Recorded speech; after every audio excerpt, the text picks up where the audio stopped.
sipurei masios. The ninth story, the clever one and the simple one. Once upon a time, there were two very wealthy homeowners in a single city who had big houses. They had two sons. Each one of them had one son, who learned together in the same school. Of these two sons, one was intelligent and the other was simple. Not that he was stupid, rather his intellect was simple and plain.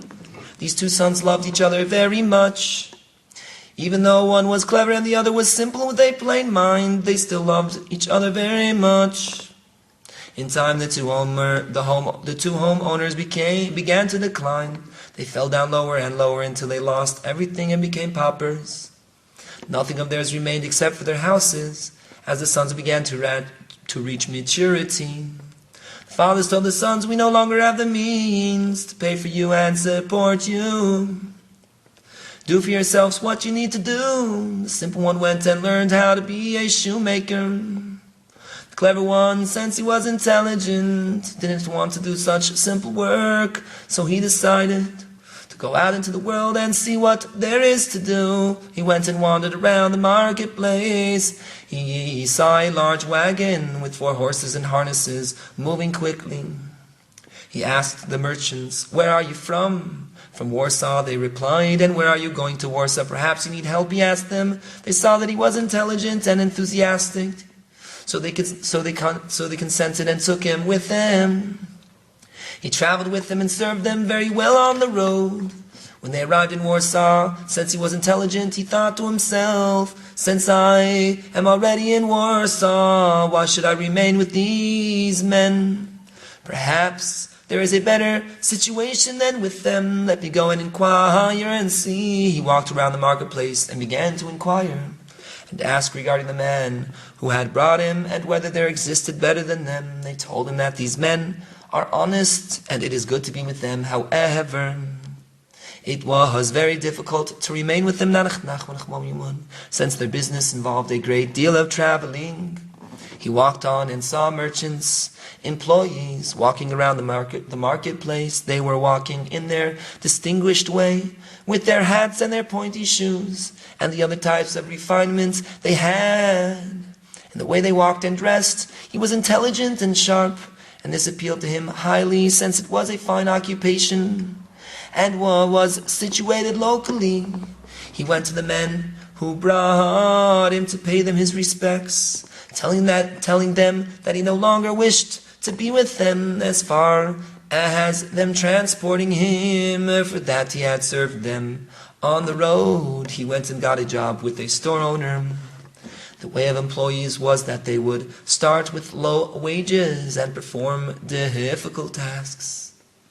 Then they would get promoted. The store owner made him work hard, sending him to carry merchandise to clients in the way of the employees, who would place a garment only for display on their outstretched arms. This type of work was very difficult for him. Sometimes he would have to carry his load up many flights, and the work was very hard for him. He thought to himself, since he was an intelligent philosopher, "Why am I doing this work? Isn't it mainly intended for the purpose of marrying and a wife and having an income? I don't need to be concerned about that yet. For that, I will have time in the years to come. Right now, it is good for me to travel the earth, to be international, to feast my eyes on the world." Walking in the marketplace, he saw a large merchant wagon in motion. He asked them, "Where are you going to Lagorno?" "Hohoy, would you take me there?" "Sure." They took him there.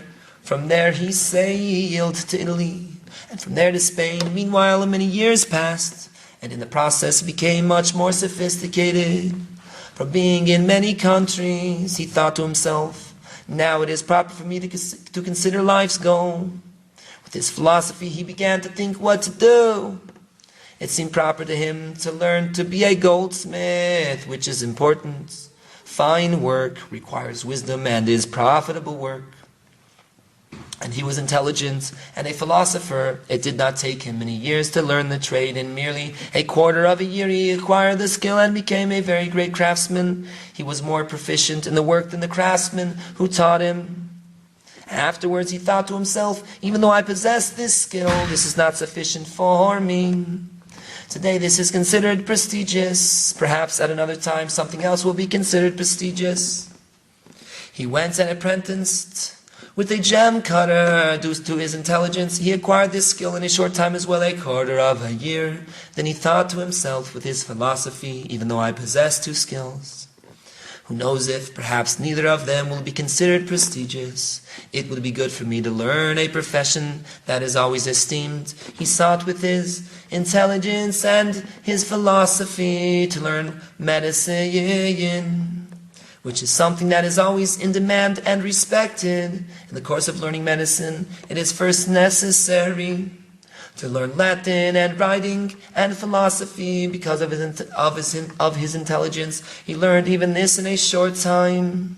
A quarter of a year, he became a great doctor and philosopher and wise in all forms of wisdoms. Then the world started to appear as nothing in his eyes because of his great wisdom. Since he was such a great craftsman and such a wise doctor, everyone in the world was like nothing to him. He thought to himself about settling down and marrying a wife, saying to himself, if I marry a wife here, who will know what has become of me? Let me go and return home so that they can see what I have become. Oh, that I was a small boy and now I have come to such greatness. He went and traveled home and had a lot of suffering on the way because of his sophistication. He didn't have anyone to speak with, nor could he find an inn to his liking, and he suffered tremendously. Now let us leave aside the story of the clever one and begin the tale of the simple one. The simple one learned to be a shoemaker. Since he was simple, he studied hard until he got it. Still, he was not completely expert in his craft. He married a wife and made a living from his work. Since he was simple and not so proficient in his work, he had a lot of pressure in earning a living. He didn't even have time to eat. He was always working, since he couldn't do the job perfectly. While he would work, when he would pierce with the awl, A-W-L, with the awl, and insert and remove the thick sewing thread, as shoemakers do, he would bite off a piece of bread and eat. His way was to always be very, very happy. He had every type of food and drink and clothing. He would say to his wife, give me something to eat. She would give him a piece of bread and he would eat it. Oh, and then he would say, give me sauce with beans. And she would break him off another piece of bread and he would eat it. He would praise it, saying, what a very nice, fine sauce this is. Likewise, he would tell her to give him meat and other fine foods of that sort. For each type of food, she would give him a piece of bread. He would have great pleasure from this and would highly praise each type of food, how it was so well prepared, as if he were actually eating that type of food. He would actually taste, through eating the bread, every type of food that he desired, because of his simplicity and great joy. Similarly, he would demand, my wife, give me beer to drink. She would give him water and he would praise it. What fine beer this is. Give me honey mead. Give me honey mead. She would give him water and he would praise it the same way. Give me wine, etc. She would give him water and he would be delighted and praise the beverage as if he were actually drinking it. So too with clothing. He and his wife shared a single simple coat. He would say, my wife, give me the coat, when he needed the coat. For example, to go to the marketplace, she would give it to him when he needed to wear a fur coat. For a social event, he would say, my wife, give me the fur coat. She would give him the simple coat. He would be delighted with it and would praise it. What a nice fur coat this is. When he needed a kaftan, for example, to go to synagogue, he would say, my wife, give me the kaftan. She would give him the simple coat. He would praise it, saying, what a nice, fine kaftan this is. So too, when he needed to wear a silk robe, she would again give him the simple coat. And he again would be delighted and praise what a nice fine silk robe it is, etc. He was only filled with joy and happiness always. He was only filled with joy and happiness always. When he would finish a shoe, and usually it would have 3 corners, because he wasn't able to accomplish his craft perfectly. He would take the shoe in his hand and would praise it highly, and would have tremendous delight from it. He would say, "My wife, what a fine, wonderful shoe this is. How sweet this shoe is. What a shoe of honey and sugar this shoe is." She would ask him, "If so, why do other shoemakers get 3 gold pieces for a pair of shoes, and you only get 1.5 gold pieces? What do I care?" He would respond, "That is his work, and this is my work." And why should we speak about other people? Let's start to think how much profit I clear from this shoe. The leather costs X, the tar and thread, etc. cost X. Other items of this sort cost X. The tongue costs X. So I clear a profit of 20 coins, 10 coins I think it says.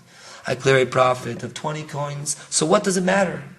With a clear profit like this, he was only filled with happiness and joy always.